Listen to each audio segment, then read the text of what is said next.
Hello everybody and welcome to Kindwyn's Coastal Reads, and today I'm going to be reading to you a story from the Japanese fairy tales as translated by Lafcadio Hearn and Others, and the story I'm reading today is called The Old Woman Who Lost Her Dumplings.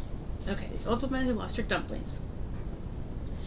Long, long ago there was a funny old woman who liked to laugh and to make dumplings of rice flour. One day, while she was preparing some dumplings for dinner, she let one fall, and it rolled into a hole in the earthen floor of her little kitchen and disappeared. The old woman tried to reach it by putting her hand down the hole, and all at once the earth gave way, and the old woman fell in. She felt quite a distance, but was not a bit hurt, and when she got up on her feet again, she saw that she was standing on a road, just like the road before her house. It was quite light down there, and she could see plenty of rice fields, but no one in them. How all this happened I cannot tell you, but it seems that the old woman had fallen into another country. The road she had fallen upon sloped very much so.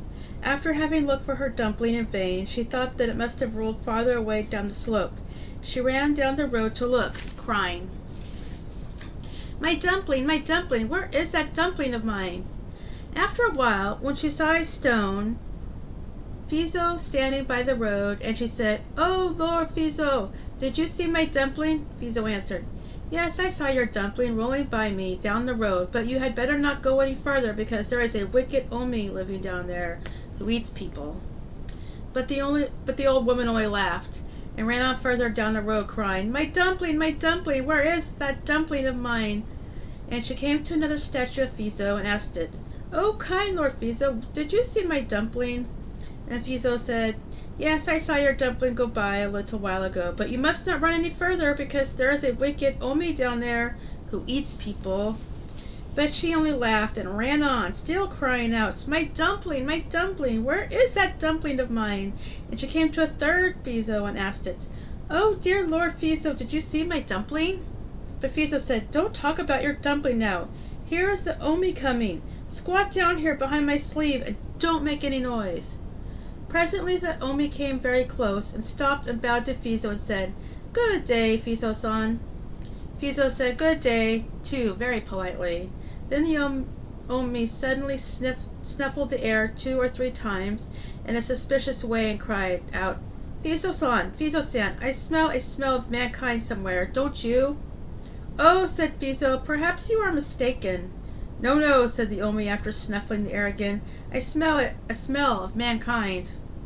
Then the old woman could not help laughing. Tee, and the Omi immediately reached down his big hairy hand behind Fizo's sleeve and pulled her out, still laughing. Tee, "Aha!" cried the Omi. Then Fizo said, "What are you going to do with that good old woman? You must not hurt her." "I won't," said the Omi, "but I will take her home with me to cook for us." Tee, laughed the old woman. "Very well," said Fizo, "but you must really be kind to her. If you are not, I shall be very angry." "I won't hurt her at all," promised the Omi, "and she will only have to do a little work for us every day. Goodbye, Fizo-san." Then the Omi took the old woman far down the road till they came to a wide, deep river where there was a boat. He put her into the boat and took her across the river to his house. It was a very large house. He led her at once into the kitchen and told her to cook some dinner for himself and the other Omi who lived with him, and he gave her a small wooden rice paddle and said, "You must always put only 1 grain of rice into the pot, and when you stir that 1 grain of rice in the water with this paddle, the grain will multiply until the pot is full." So the old woman put just 1 rice grain in the pot, as the Omi told her, and began to stir it with the paddle, and as she stirred, the 1 grain became 2, then 4, then 8, then 16, 32, 64, and so on. And every time she moved the paddle, the rice increased in quantity, and in a few minutes the great pot was full.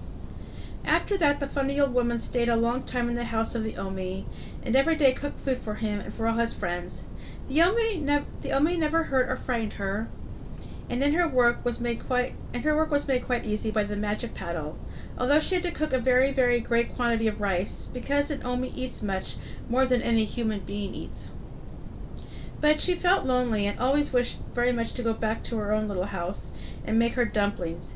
And one day, when the Omi were all out somewhere, she thought she would try to run away.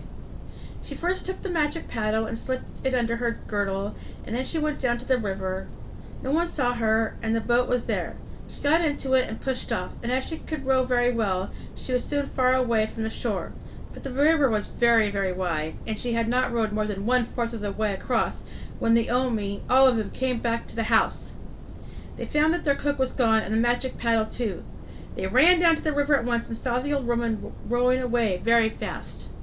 Perhaps they could not swim. At all events, they had no boat, and they thought the only way they could catch the funny old woman would be to drink up all the water in the river before she got to the other bank.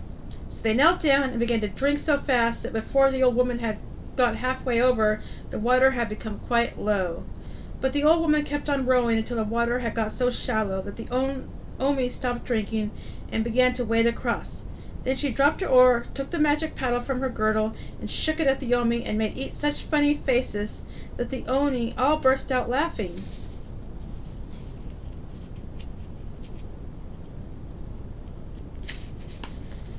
But the moment they laughed, they could not help throwing up all the water they had drunk, and so the river became full again.